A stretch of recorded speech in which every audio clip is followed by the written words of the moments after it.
Teman-teman, jumpa kembali dalam channel saya, Imron Wasi. Selamat datang. Hari ini saya akan membahas pertemuan antara Prabowo Subianto dengan Susilo Bambang Yudhoyono.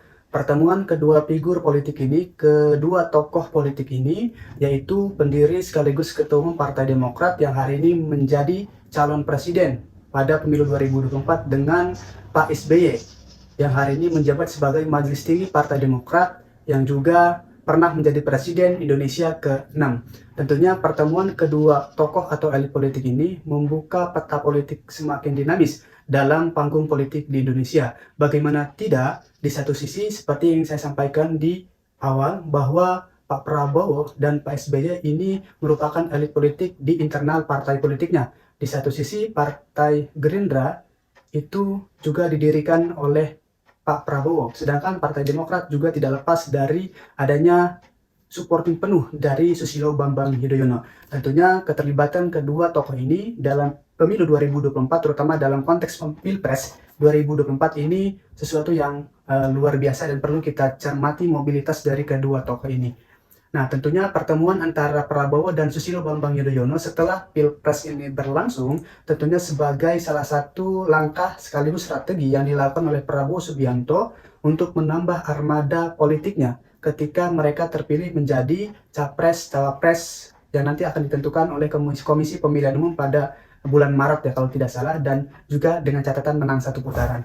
Kemudian juga faktor berikutnya Pak Prabowo yang saya lihat dalam konteks politik ini selain untuk menambah gerbong atau armada politiknya di kabinet nanti jika terpilih, juga sebagai upaya untuk melakukan mencari simpati dari Partai Demokrat untuk memperkuat barisan dalam koalisi Indonesia Maju setelah Prabowo Gibran terpilih. Bagaimanapun hari ini Pak Jokowi memang sangat terasosiasi dengan Gibran Rakabuming Raka karena ada pertalian darah sebagai putra sulung Presiden Jokowi. Nah, otomatis itu sudah ada komunikasi antara Pak Jokowi dengan sang putra. Nah, oleh karena itu Prabowo Subianto mencoba melakukan inisiatif atau langkah politik untuk mencari atau mendatangi tokoh-tokoh atau elit-elit politik yang sangat sentral. Dalam hal ini dalam hal ini yaitu Susilo Bambang Yudhoyono sebagai Majelis Tinggi Partai Demokrat yang pernah menjadi Presiden Indonesia selama 2 periode, juga menjadi tokoh yang kemudian didatangi oleh Prabowo Subianto.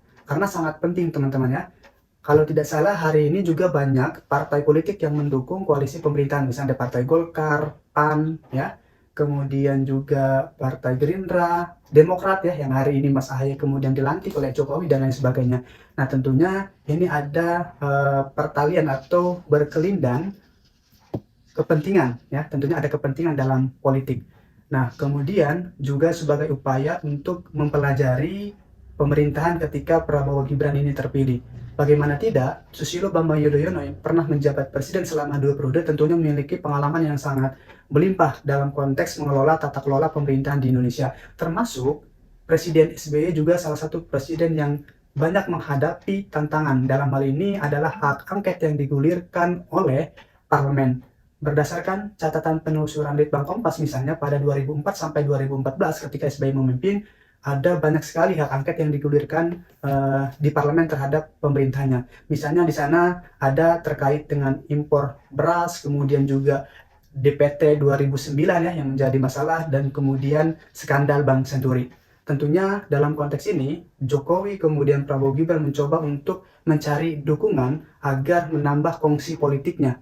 Teman-teman, di sisi yang lain ini juga sebagai salah satu langkah untuk mewanti-wanti jika Partai Golkar ataupun partai pengusung atau pendukung hari ini yang mendukung Prabowo Gibran ini keluar barisan. Karena bagaimanapun ketika misalnya Partai Golkar terpilih atau memimpin parlemen, tentunya akan ada bargaining position yang lebih tinggi terhadap Partai Golkar. Misalnya bisa saja Partai Golkar ini mendominasi penguasaan menteri, kementerian atau lembaga terkait. Karena mereka memiliki bargaining position sebagai pimpinan DPR misalnya ya, jika Golkar tadi menguasai parlemen. Nah bayangkan misalnya jika Prabowo Gibran ketika Pak Jokowi sudah berhenti pada 20 Oktober 2024, tentunya Partai Golkar ini akan memainkan ritme politik, teman-teman. Terlebih jika Prabowo Gibran tidak mengakomodasi kepentingan Partai Golkar ataupun partai-partai politik lainnya yang secara raihan suara juga sangat melimpah. Tentunya akan ada akan ada sejumlah tekanan-tekanan politik yang akan dilakukan. Nah, oleh karena itu untuk mengimbangi kekuatan-kekuatan politik yang nantinya Prabowo Gibran terpilih, tentunya Prabowo berinisiatif untuk bersilaturahmi melakukan rekonsiliasi politik, teman-teman.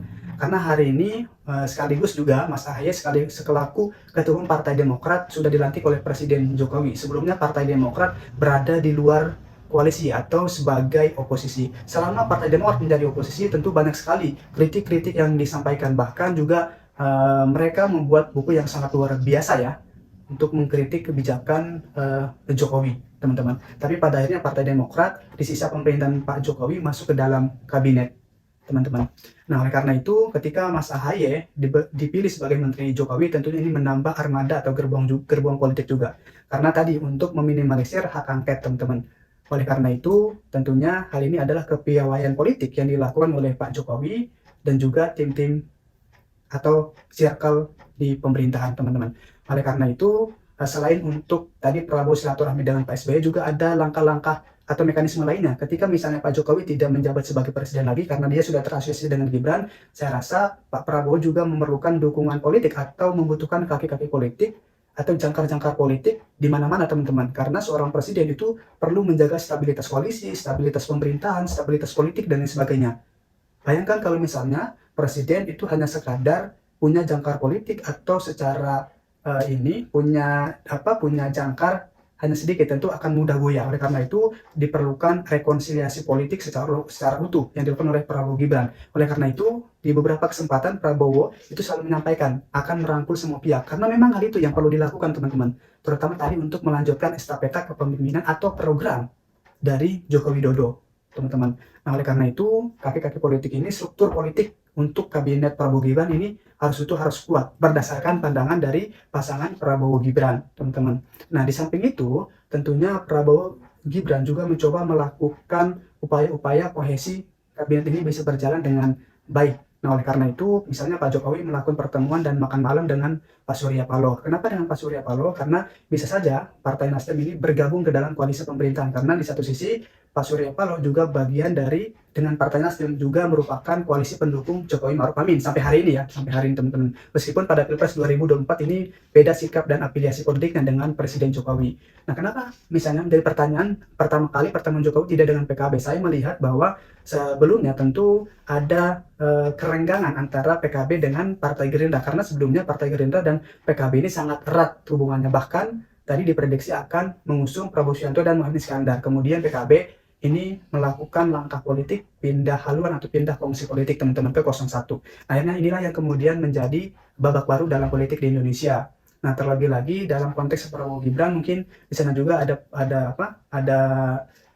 pendukung yang juga tampak solid, baik itu partai politik pengusungnya, pendukungnya, dan lain sebagainya.